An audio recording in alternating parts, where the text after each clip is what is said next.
मोहिनी एकादशी व्रत की कथा।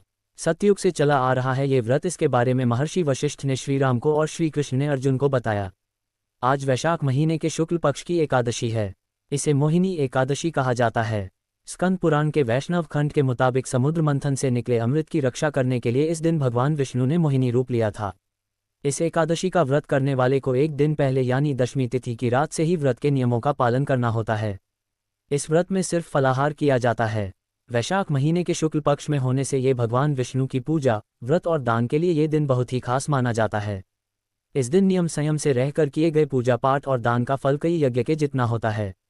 मैं शिकारी को बताया था, व्रत करने से उस शिकारी के पाप खत्म हो गए। इसके बाद त्रेतायुग में महर्षि वशिष्ठ ने ये कथा श्रीराम को सुनाई। फिर द्वापर युग में श्री कृष्ण ने अर्जुन को इस व्रत के बारे में बताया। तब से मोहिनी एकादशी व्रत चला आ रहा है। ये एकादशी व्रत सतयुग से चला आ रहा है। पूजा और व्रत की विधि। 1. एकादशी के दिन सूर्योदय से पहले उठकर नहाएं। साफ कपड़े पहनकर भगवान विष्णु की पूजा करें। 2. भगवान की मूर्ति के सामने घी का दीपक जलाएं और व्रत का संकल्प लें। 3. भगवान विष्णु की मूर्ति की पूजा करें।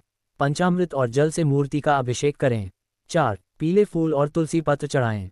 धूप। 5. मिठाई और फलों का भोग लगाएं। रात में भजन कीर्तन करें।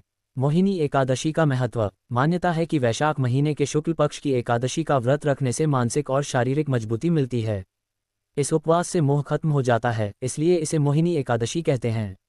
कुछ ग्रंथों में बताया गया है कि इस एकादशी का व्रत करने से गोदान के बराबर पुण्य मिलता है। ये व्रत हर तरह के पाप खत्म कर आकर्षण बढ़ाता है। ये व्रत करने से ख्याति बढ़ती है। ये एकादशी व्रत सतयुग से चला आ रहा है।